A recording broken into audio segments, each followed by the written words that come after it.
Planes sectoriales son una ruptura histórica en el mundo de la educación en la medida en que confrontan y hacen real la tensión y alternativas a la presencia desde ese enfoque de derechos de dos visiones políticas diferentes. Hay una visión de la educación que nos plantea que las políticas de educación se resumen en dos términos: cobertura y eficiencia. Cobertura, fijarse como obligación del Estado, garantizar un banco en la escuela a cada niño, lo decía el señor presidente Juan Manuel Santos recientemente, y de allí en adelante es un asunto de la meritocracia, es decir, del individuo que construye solo sus propias alternativas de vida. Un Estado que cada vez se minimiza más, interviene menos en las relaciones sociales, puesto que considera y cree en la autorregulación de los mercados, y la educación hace parte de esa concepción de regulación del mercado en todos los procesos de privatización del sistema educativo. La eficiencia se refiere al hacer más con menos, no invertir en la educación los recursos que son necesarios. Las nociones de calidad de la educación son consecuencia de esas dos visiones. La otra es, ya la había mencionado, la del enfoque de derechos, en decir que es el Estado quien tiene que garantizar la educación pública entendida, no únicamente como aquella que es impartida por los docentes de carácter oficial. Esa definición que hasta hoy ha reinado es bastante corta. La noción de educación pública tiene que ir mucho más allá, determinando cuáles son los aprendizajes esenciales que todos y todas deben dominar al terminar su educación. Es decir, ¿a qué se va a la escuela? Y eso es una obligación no solo del individuo que aprende, ni del maestro que enseña, sino una obligación del Estado que debe garantizar ese derecho a absolutamente todos los niños, niñas y jóvenes de la ciudad. Y por supuesto, aparece también la noción de evaluación como diferenciada frente a esas dos maneras de mirar la educación pública. Puesto que si la primera concepción, aquella concepción neoliberal, se plantea que es el individuo quien forja su éxito o forja su fracaso, haciendo abstracción de las condiciones sociales de cada uno de ellos, poniendo en el mismo partidor automático para esa competencia a quienes disponen de todos los medios, de nanas ilustradas, de padres graduados, políglotas, de viajes al extranjero, acceso a internet, a grandes bibliotecas, a aquellos que a duras penas luchan contra el hambre y contra las inundaciones en los diferentes lugares de la ciudad, aquellos a quienes se les acaba de declarar su solvencia económica cuando se tienen 190,000 pesos mensuales. Entonces, no podemos aceptar nosotros que el Estado ponga en igualdad de condiciones en una competencia falsa a todos nuestros niños, niñas. El Estado debe, y es nuestra concepción, garantizar una focalización de políticas afirmativas, de reconocimiento a los derechos a aquellas poblaciones vulnerables. Es decir, que el Estado debe partir, antes de hablar de individuos que construyen su propia historia, reconocer las desigualdades e inequidades sociales y preocuparse por restablecer equilibrios.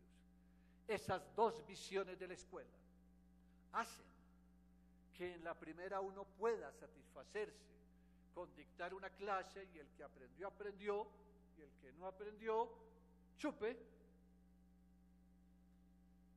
Y aquellos donde el Estado tiene que reconocer las dificultades de esas personas, y doy un ejemplo concreto.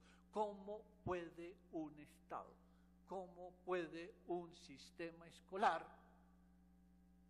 decir: yo a esos niños les enseñé a leer, a escribir y a expresarse, los analfabetas que quedan en Colombia son producto de su propia ignorancia o de no haber querido aprovechar las oportunidades que les brindó el Estado? Es una obligación del Estado garantizar que todos y todas aprendan a leer y escribir y expresarse, y veremos más adelante qué otros aprendizajes esenciales debe garantizar el Estado. Cuando hablo del Estado no estoy hablando únicamente del maestro, porque a veces, y han sido las políticas públicas de Colombia, todo fardo que aparece se le va echando al maestro la responsabilidad de todo el sistema.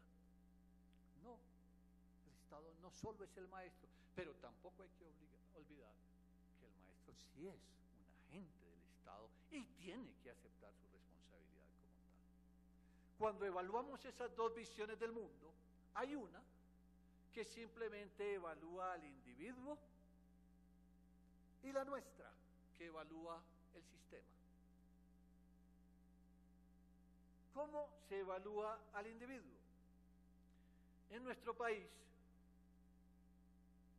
existen las pruebas Saber 11, antes se llamaban las pruebas ICFES,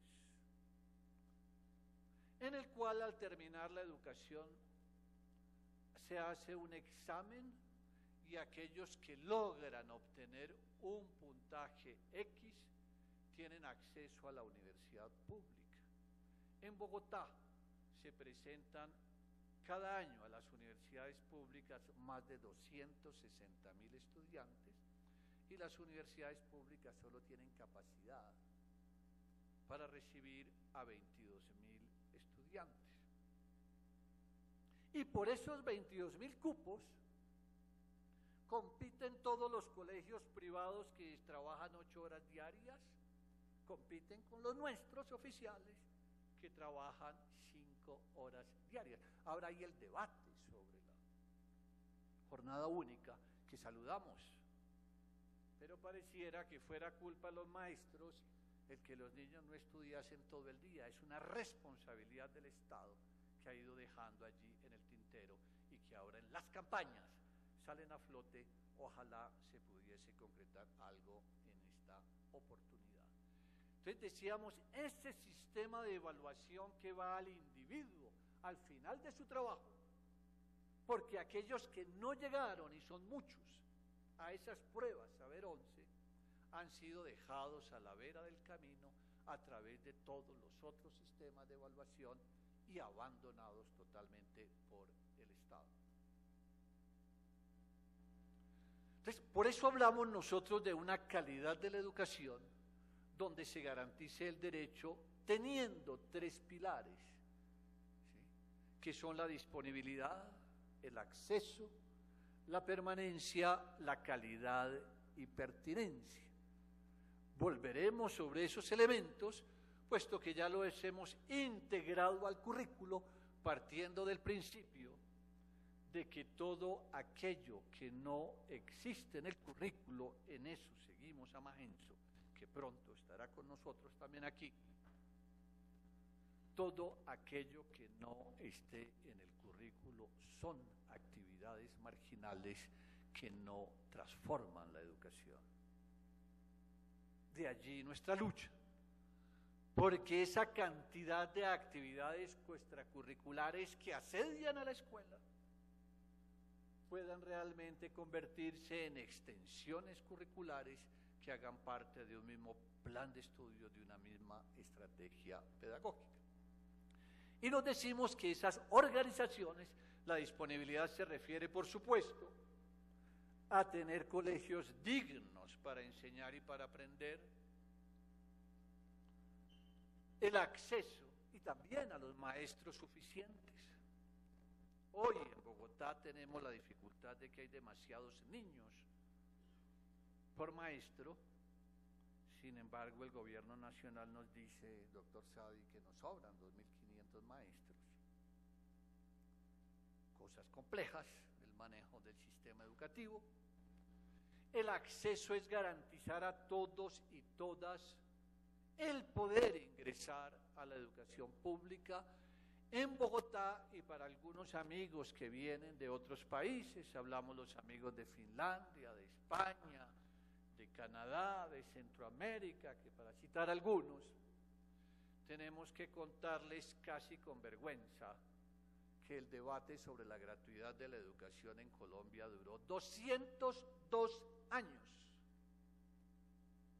En 1808 apareció la primera proclama que llamaba a la educación gratuita y obligatoria en Colombia.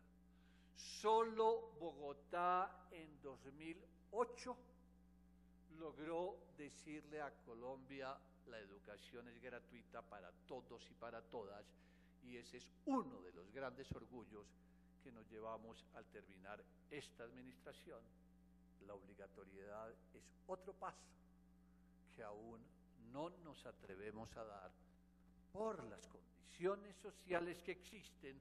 Digo gratuidad en términos, obligatoriedad en términos de criminalizar y penalizar a los padres, como lo hace Inglaterra, por ejemplo, cuando los niños no asisten a la escuela. Allá se les condena a barrer las calles, por ejemplo, y eso hacerlo en invierno es cosa complicada. La permanencia, es decir, la evaluación, no puede ser simplemente ignorar o sentirse interpelado el sistema educativo cuando los estudiantes abandonan sus aulas de clase. Hemos trabajado la permanencia y la calidad y pertinencia, donde la calidad es fundamentalmente la inclusión social y la garantía a todos y todas del derecho a la educación. Pero ya no la noción